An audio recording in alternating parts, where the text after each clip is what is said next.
Bueno, aquí está la presentación de lo que nos pidieron sobre Hash. Yo les voy a presentar un poco lo que es el frontend. Decidimos hacer un CRUD y utilizamos de framework Angular que va a enviar peticiones al backend donde va a crear a los usuarios, al igual que va a hacer el encriptado de estilo hash. Entonces aquí voy a hacer una pequeña presentación. Voy a crear una cuenta. Muy bien, voy a Chris. Y la contraseña 1, 2, 3, 4, 5, 6. Bueno, aquí hay un pequeño error. Contraseña o usuario inválidos. Perdón, estaba en iniciar sesión en vez de registrarme. Entonces voy a poner 1, 2, 3, 4, 5, 6. Hacer la contraseña. La crea. Y ahorita en la base de datos lo que nos están enseñando es son los usuarios que han sido registrados. Entonces, por lo que podemos ver aquí, Chris es un usuario que está registrado. Luego aquí voy a cerrar la sesión. Voy a intentar de nuevo loguearme como Chris, pero con una contraseña incorrecta. Y no me permite. Entonces la pongo correcta y ya me lo permite. Esta ruta es privada. Desde el backend, ya al recibir la petición, guardamos una token para que de esta manera sepamos que el usuario está logueado. Entonces voy a crear otro usuario y más adelante voy a enseñar el código. Poner Pedro, 1, 2, 3, 4, 5.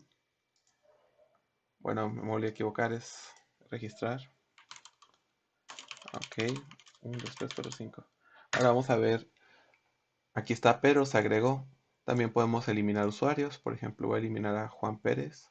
¿Estás seguro? Una alerta o una confirmación antes de hacerlo. Muy bien, se eliminó correctamente. También podemos editar usuarios, por ejemplo, si pusiera aquí Chris Isaac. Aquí está. Y ahora con esta cuenta sería la que entraría. Ahorita voy a enseñar el código de cómo se hacen las peticiones. Por ejemplo, ahora sería Chris Isaac 1, 2, 3, 4, 5, 6. Y ahí entré. Voy a intentarlo como era antes. 2, 3, 4, 5, 6. Y pues no, porque se cambió el usuario. Es un pequeño CRUD con Angular y Flask y MongoDB. Lo que se utilizó en toda esta práctica. Ahora les voy a enseñar un poco lo que es el código. Bueno, aquí lo que tenemos importamos para hacer las peticiones y el servidor en este preciso momento, que es el de Flask, está corriendo en el puerto 5000, por eso es que definimos esto. Y ya pues le mandamos el usuario por vía post, el sign-in igual por vía post y el get user para capturar todos los usuarios que están registrados en la base de datos. Mi compañero Raúl va a ser el que va a explicar cómo funciona más el backend. Tuvimos algunos problemas con el course. Cuando tú mandas malas peticiones, te dice que no tienes privilegios para enviar peticiones al backend. Entonces, eh, se pensaba que teníamos que hacer un montón de cosas para que funcionaran las peticiones al backend. Pero después se descubrió que algo que tiene Flask, no sé si otros backends tienen lo mismo, es que si tú las peticiones no las envías de manera correcta, te va a decir que no tienes permisos a enviar peticiones por al backend, siendo que en otros, por ejemplo en Node.js te diría de que la petición que estás mandando está mal o está incorrecta, no de que no tienes permisos. Entonces eso nos causó muchos conflictos, pero ya más adelante nos dimos cuenta que nos están enviando de manera correcta los datos. Pero pues sí, aquí decía el parámetro del ID del usuario. Bueno, para agarrar el usuario, el delete, pero bueno.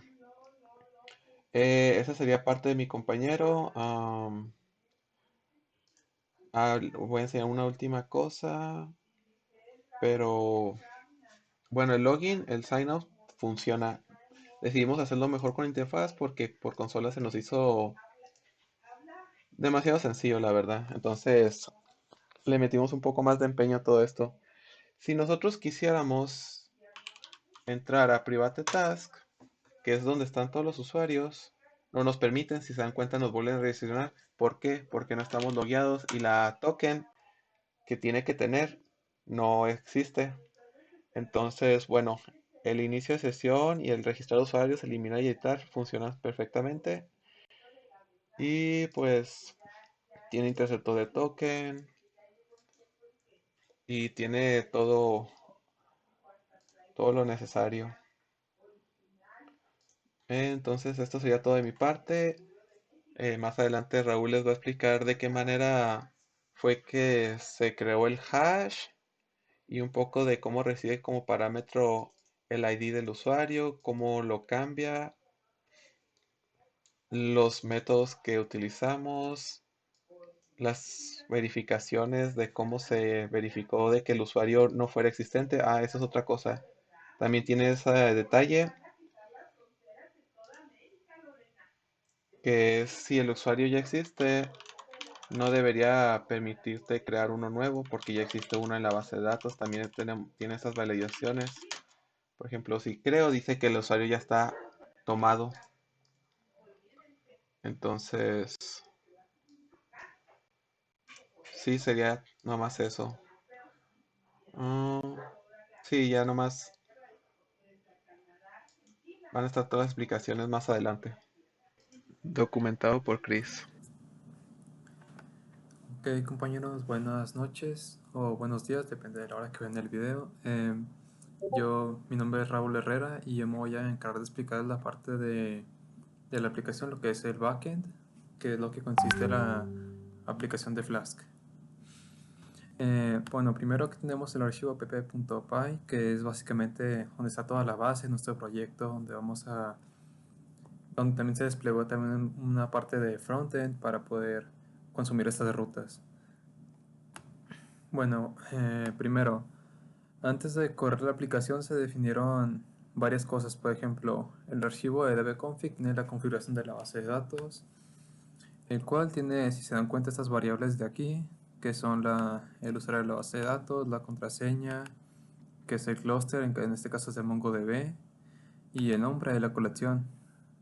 Este, Estas variables vienen de un archivo de .env, el cual o sea, hacer esta función con este import, y al hacer esto se carga el entorno virtual, que es donde están las variables de entorno, el cual es este archivo de aquí, que en sí son estos datos de aquí. Este, este archivo no se sube nunca a ningún servidor, por lo que es muy seguro hacerlo de esta manera, ya que en caso de que alguien vea nuestro código no encontrará nuestros accesos a la base de datos y no podrá acceder ni hacer peticiones a ella. Bueno, aquí pues es básicamente importar la librería de Mongo para poder conectarnos a él. Esto que ya les expliqué, que es para acceder a las variables del entorno virtual. Y aquí donde se cargan las variables del entorno existentes en el archivo. Entonces aquí se definen estas variables con las que hay en el entorno virtual, que es el archivo .env. Y se hace la conexión a esta URL que está compuesta por las variables. Luego pasamos al archivo principal, que aquí básicamente importamos lo que es la librería de Flask, que es para peticiones, y este es para respuestas del servidor, el mismo que es para la conexión de Mongo. Este archivo es para el cifrado de hash, vamos a utilizar la librería de hash, en este caso el estándar hash 512. Y luego otro archivo en este caso, este archivo está cargando otro entorno virtual diferente, otras variables de entorno, que en este caso, en vez de configurar Mongo, están cargando para configurar Flask, que eso se define acá abajo al momento de correr la aplicación. Aquí decimos que a Flask, que al momento de correr la aplicación va a cargar las variables que hay del entorno virtual. Flask lo que hace, según la documentación, es cargar en, en el archivo raíz el archivo .emp o en este caso el .flask.emp, el cual contiene la configuración de Flask que se van a correr siempre que tengamos que corramos la aplicación del servidor. Esta es la ruta de la aplicación para que sepa Flask en dónde está la ruta de nuestra aplicación principal, el entorno, que en este caso puede ser development o production, y el entorno de debug es para que al momento de que tengamos algún problema en el servidor o ocurra algún error, nos lo diga de manera detallada y no solamente. Y si nos dice de manera detallada, pues podremos encontrar más rápido el error y corregirlo en el caso de estar en desarrollo. Y aquí especificamos el puerto en el que se va a correr el servidor. Luego de eso pasamos ya a las demás librerías que son para. Estas tres de aquí son para llamar, convertir a JSON, o bien esta es para convertirte a un objeto de Mongo JSON y esta es para para las respuestas del servidor que se hagan en formato JSON. Y aquí importamos el archivo de dbconfig que ya les expliqué que está acá y le asignamos un alias. Esto creo que mi compañero Chris ya les explicó, pero básicamente definimos que Flash va a utilizar un origen de datos diferente para que pueda permitir en este caso el de nuestra aplicación de frontend que está en esta ruta, en el caso de estar localmente. Se carga el entorno virtual y obtenemos la variable salt que está en este archivo de aquí, que es este archivo enorme que, bueno, es una variable enorme que tiene bytes aleatorios que se generaron con una función que esto es para darle un poco más de seguridad a nuestra encriptación de hash. Y luego de obtenerla, la convertimos en bytes, ya que más adelante la vamos a utilizar en la función de hash y la función de hash solamente recibe este valor de salt en forma de bytes. Luego viene todo lo simple, que es básicamente definir el tipo de datos que va a recibir CORS. En este caso es content type, es application JSON en este caso. Aquí lo mismo que ya les dije ahorita, pues el origen que va a ser para que lo pueda permitir CORS. En caso de que no pongamos esto, al momento de hacer peticiones desde el frontend nos van a aparecer errores de que la política de CORS nos ha bloqueado. Y luego están las funciones de nuestro servidor, que están las rutas en el caso de que queramos obtener un usuario, los datos de un usuario específicamente por el ID, con el método get. Está esta función que con el ID que le enviamos busca ese usuario por el ID y nos responde, bueno, define una variable response para retornarlo más adelante con lo que se obtenga después de ejecutar esta consulta de buscar el usuario.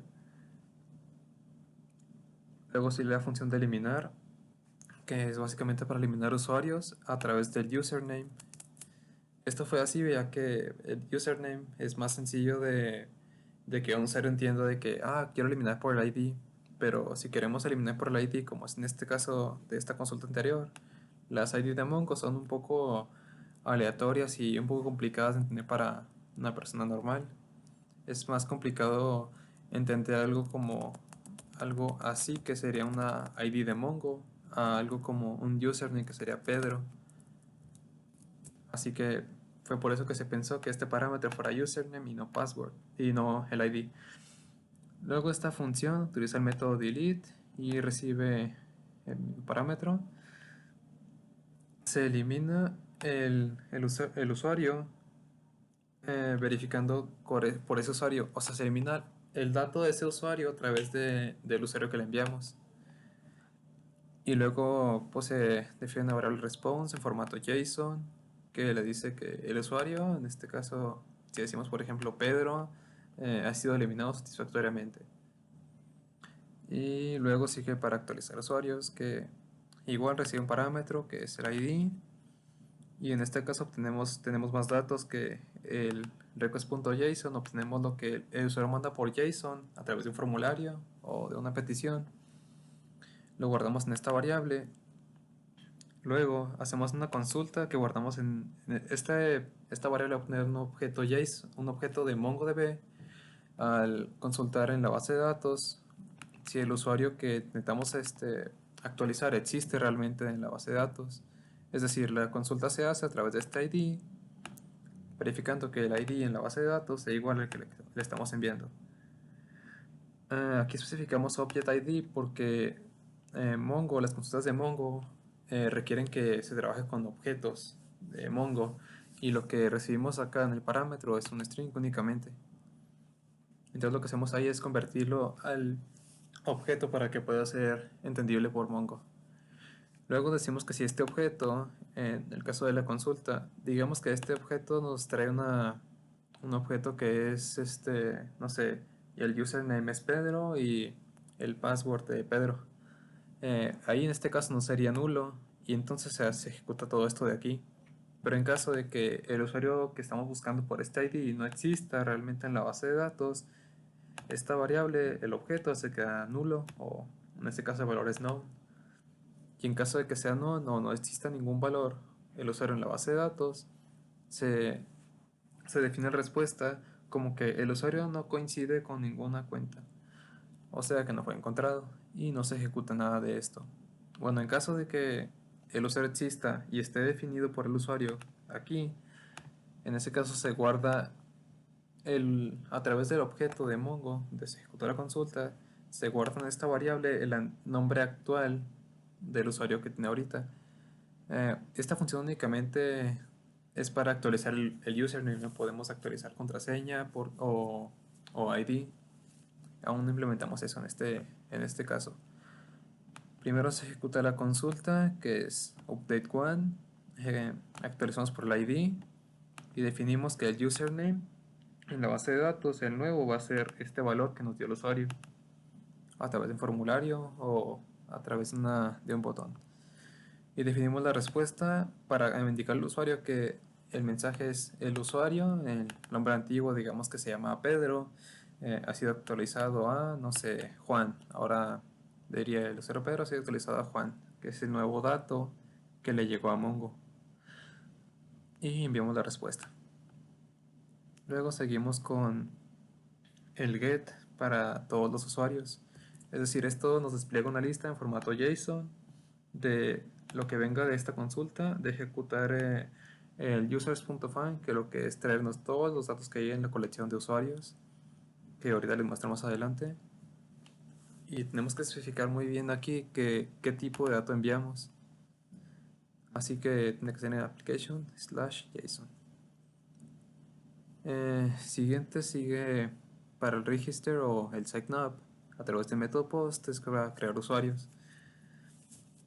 Esta parte lo que hace es recibir el dato, el username del usuario que se quiere crear, y esta variable se define otra vez para hacer una consulta en Mongo con este usuario. Esto es para que más adelante verifiquemos si el usuario que estamos tratando de poner aquí, que estamos intentando registrar, ya existe o no dentro de la base de datos.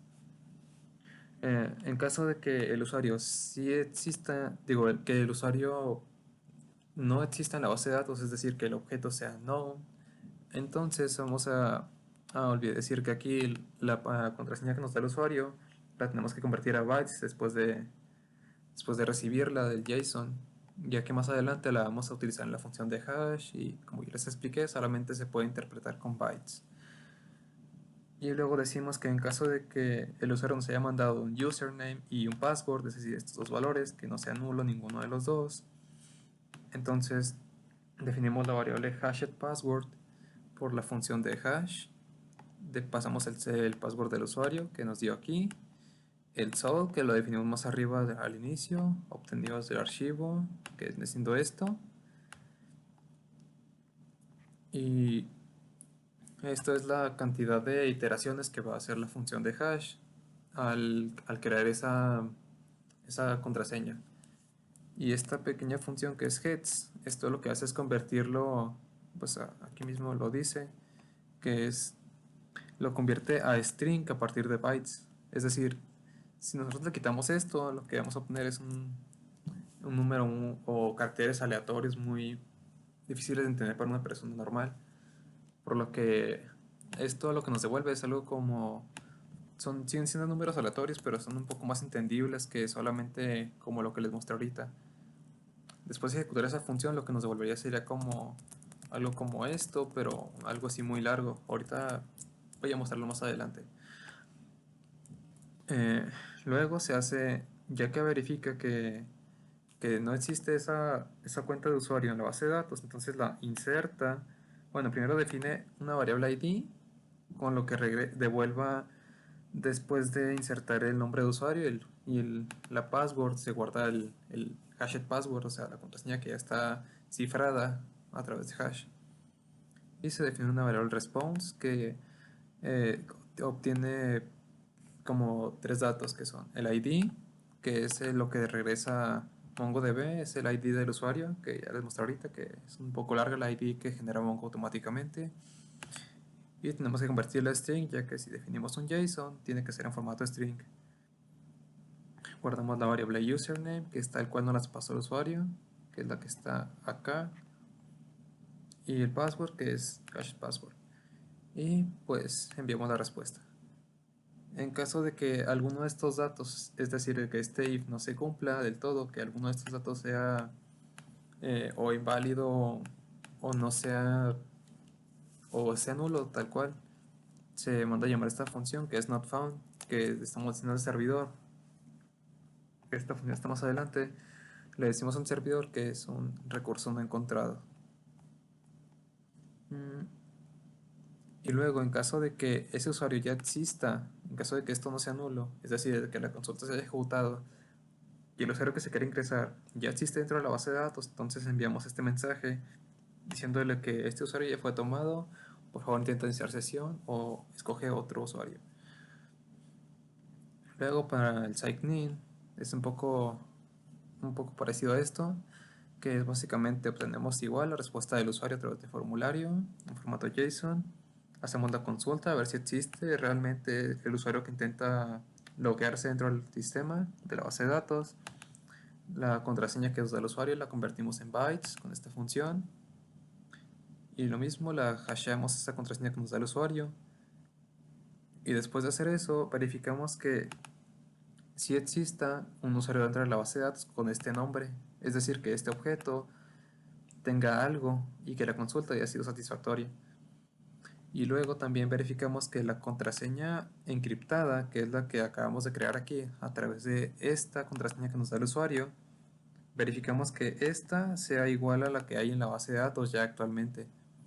Es decir, se hashea la contraseña o se cifra, como quieran llamarlo, la contraseña para que se comparen, y lo que va a hacer el sistema en sí es comparar una cadena muy larga de letras, que es la contraseña después de pasar por la función hash.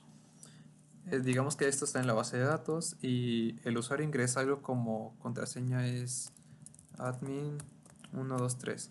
Pero después de pasar por esta función y de ser convertida a bytes y pasar por esta función, esta contraseña, en caso de que sea igual a la que hay en la base de datos, que es esto, ahora este valor, que es la contraseña ya cifrada, va a pasar a hacer algo igual a eso.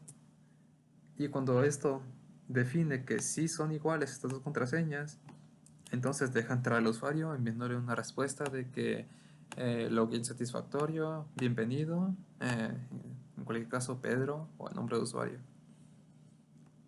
Y en caso de que algo de esto falle, es decir, de que el usuario no esté en la base de datos, o de que la contraseña hasheada o cifrada no sea igual a la que hay en la base de datos, entonces vamos a imprimir o enviar una respuesta diciendo que el login falló o que el username o el password es incorrecto. No especificamos aquí detalladamente al usuario cuál es el incorrecto en el caso del username o el password, es decir, no vamos a decirle invalid username o invalid password, ya que si le decimos, por ejemplo, que la contraseña es incorrecta, estamos diciéndole por lo tanto que el username sí es correcto. Y si hacemos eso, estaremos diciéndole lo que hay en el sistema dentro del usuario. Y si sabe eso el usuario, es decir, si el usuario sabe o sea, que Internet Session sabe que, por ejemplo, un username válido es Pedro, que está en la base de datos, como le decimos, él intentará hacerlo como, no sé, un ataque de fuerza bruta o intentará buscar en la base de datos ese campo.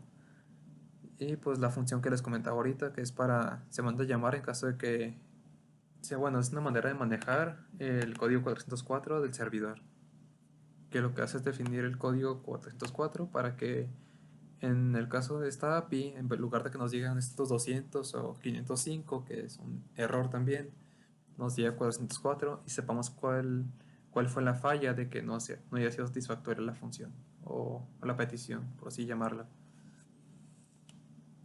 Eso sería básicamente todo y pues solo queda decir que para ejecutar esta función o esta aplicación es estar en la carpeta en la de backend, que básicamente es esto donde estoy aquí dentro, y al momento de ejecutar este comando, bueno, se pone ¿cómo decirlo? Este parámetro, esta opción, para que si la quitara, tardaría un poco más en cargar el servidor.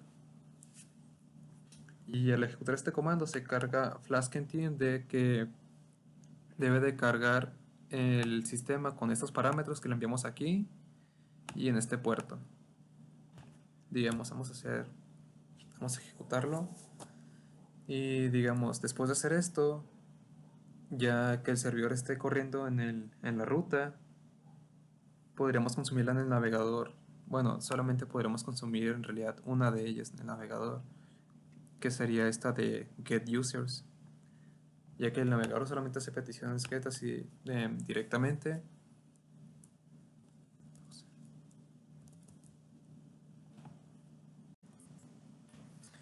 Y como les decía, una vez que ya está corriendo la ruta, el servidor aquí nos da la ruta para poder acceder a través de localhost, el puerto 5000, que es el que pusimos aquí. Y ya podemos acceder al navegador y a la ruta localhost, que es el puerto 5000 / users. Esto es una petición get a esa ruta de usuarios que es esta. Y nos debe traer en el navegador ahí un JSON con todos los usuarios. Vamos a ver si funciona. Sí, aquí nos envía, por ejemplo, que solo hay 2 usuarios registrados en el sistema, uno que es Chris y otro Pedro. Como podemos ver, este es el ID que les decía que es de Mongo, que se genera automáticamente. Y la contraseña hasheada, que es esta cadena muy larga. Eso ha sido todo por mi parte. Ya mi compañero Chris les habrá explicado lo que es el frontend y cómo funciona la aplicación desde ahí. Hasta luego.